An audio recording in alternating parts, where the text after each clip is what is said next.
बार सोचता हूं कि अगर बीते 5 सालों में राजस्थान में डबल इंजन की पावर लगी होती तो यहां का विकास कितना तेज हो जाता।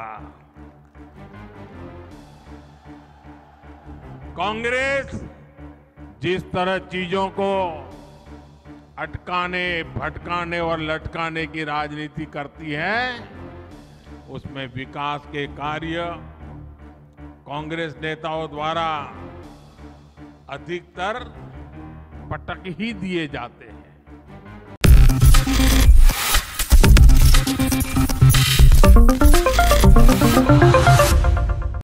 हाल में ही हमने, आपको मालूम है, हिमालय की सबसे ऊंची चोटी है, उसको एवरेस्ट कहा जाता है, क्योंकि एवरेस्ट नाम के एक व्यक्ति का नाम उससे जुड़ा हुआ है।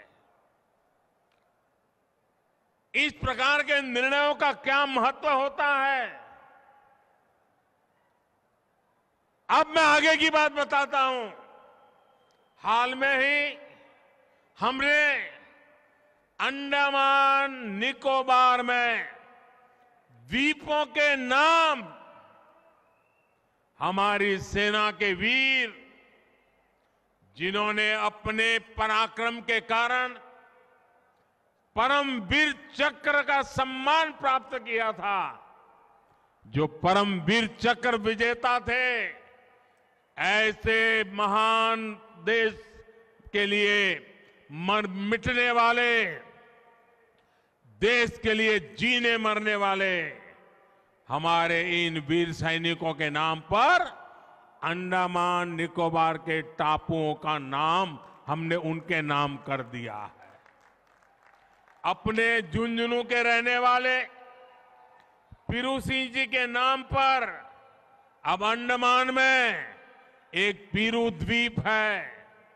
जोधपुर के रहने वाले शैतान सिंह जी के नाम पर भी अब अंडमान में एक शैतान सिंह द्वीप है। राजस्थान के इन पराक्रमी शहीदों से अब अंडमान निकोबार जाने वाला हर व्यक्ति एक नई प्रेरणा लेकर के आएगा। साथियों, कांग्रेस की सरकारें सीमा से जुड़े गांवों और शहरों का इसलिए विकास नहीं करती थी क्योंकि वो डरती थी,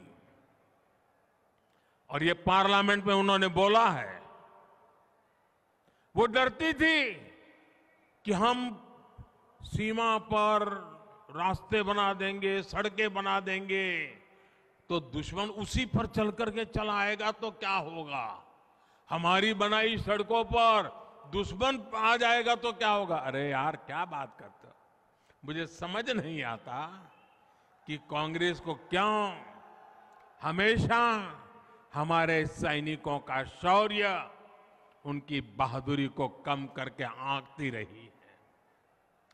सीमा पर दुश्मनों को रोक देना, उन्हें मुंह तोड़ जवाब देना हमारी सेनाओं को बखूबी आता है।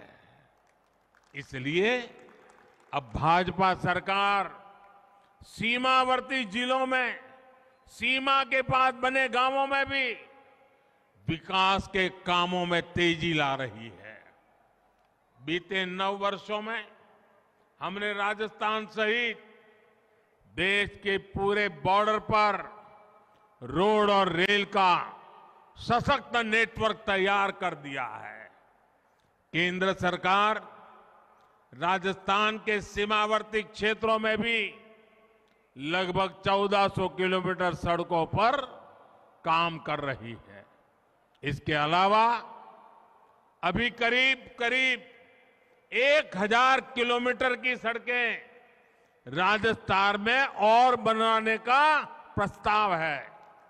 यानी भाजपा राजस्थान को नई संभावनाओं का प्रदेश बना रही है। साथियों, हर घर जल पहुंचाने के लिए भी हम मिशन मोड पर काम कर रहे हैं। साल 2019 में हमने जल जीवन मिशन शुरू किया और सिर्फ 3.5 वर्षों में ही 8 करोड़ नए कनेक्शन दिए हैं, नए परिवारों को सुविधा दी है। इससे राजस्थान के भी लाखों परिवारों को लाभ हुआ है। साथियों, राजस्थान में पानी की चुनौती का समाधान भाजपा सरकार की प्राथमिकता है। आप देख रहे हैं कि एमपी और यूपी के बीच केन बेतवा को जोड़ने का काम शुरू हो रहा है। इसी प्रकार पूर्वी राजस्थान के 13 जिलों में भी पीने के पानी और सिंचाई की सुविधा का विस्तार करने के लिए हम प्रतिबद्ध हैं। पूर्वी राजस्थान नहर परियोजना और पुरानी पार्वती काली सिंध चंबल लिंक को जोड़कर एक बड़ी परियोजना का प्रारूप तैयार किया गया है। इस प्रारूप को केंद्र सरकार ने राजस्थान और मध्य प्रदेश की सरकारों के साथ साझा किया है। इस प्रस्ताव को नदियों से जुड़ी विशेष समिति ने प्राथमिकता प्राप्त परियोजना के रूप में शामिल किया है।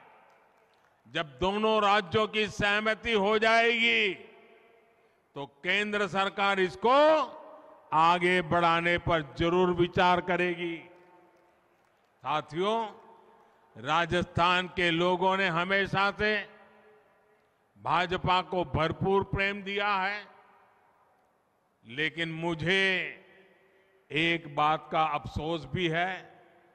मैं कई बार सोचता हूं कि अगर बीते 5 सालों में राजस्थान में डबल इंजन की पावर लगी होती तो यहां का विकास कितना तेज हो जाता।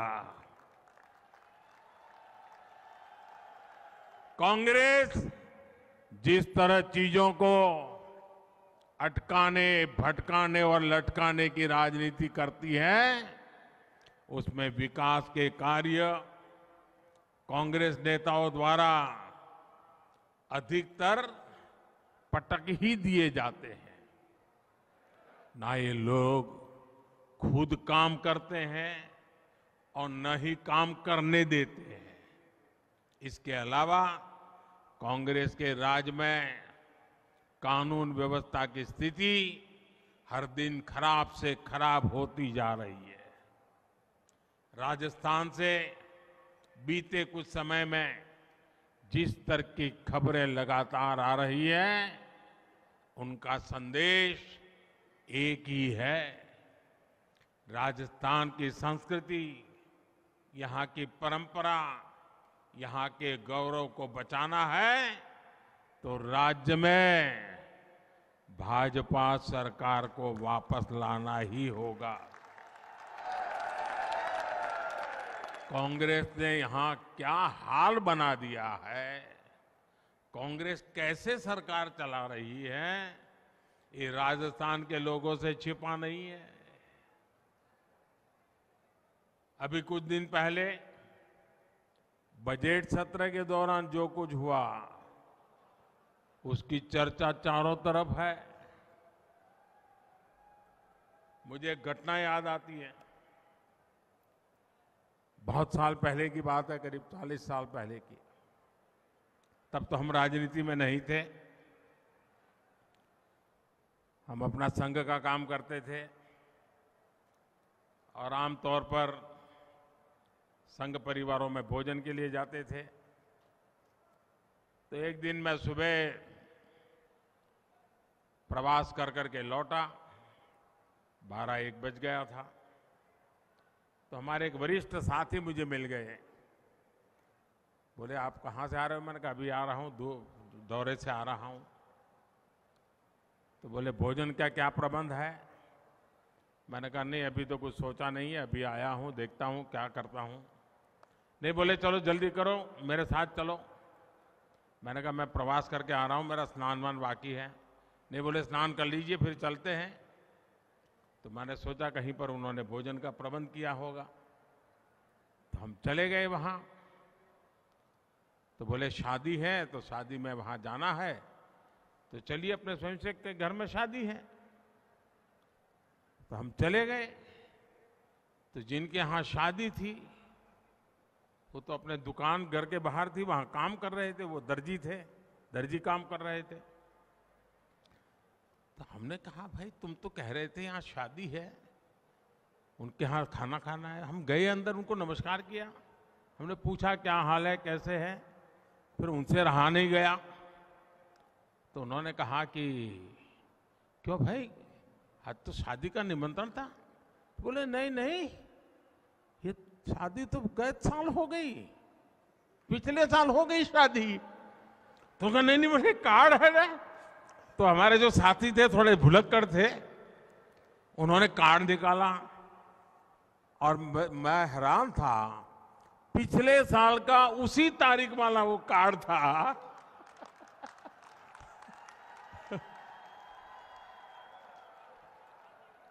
हम बिना खाए घर वापिस आए।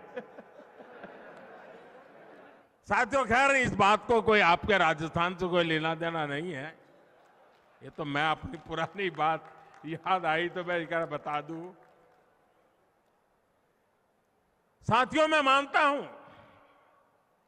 गलती किसी से भी हो सकती है, लेकिन इससे ये भी पता चलता है कि कांग्रेस के पास ना ही विजन है और ना ही उसकी बातों में कोई वजन रह गया है।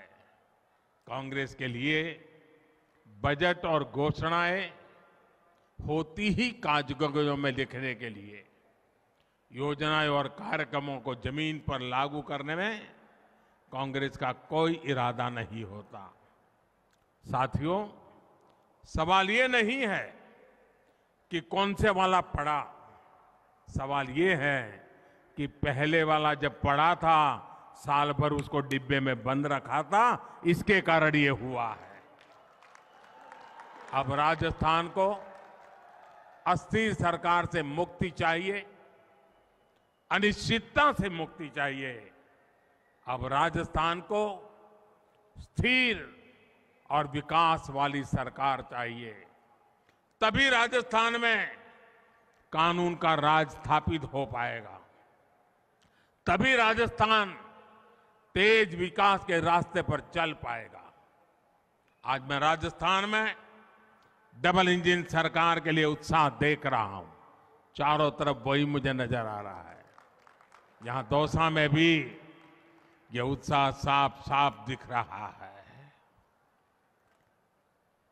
एक बार फिर आप सभी को एक्सप्रेस वे के लिए, नई सड़क परियोजनाओं के लिए मैं बहुत बहुत बधाई देता हूं। और इतनी विशाल तादाद में आप विकास के काम के लिए जुड़े, यही भारत के उज्जवल भविष्य का संकेत है। बहुत बहुत धन्यवाद, बहुत बहुत शुभकामनाएं। धन्यवाद।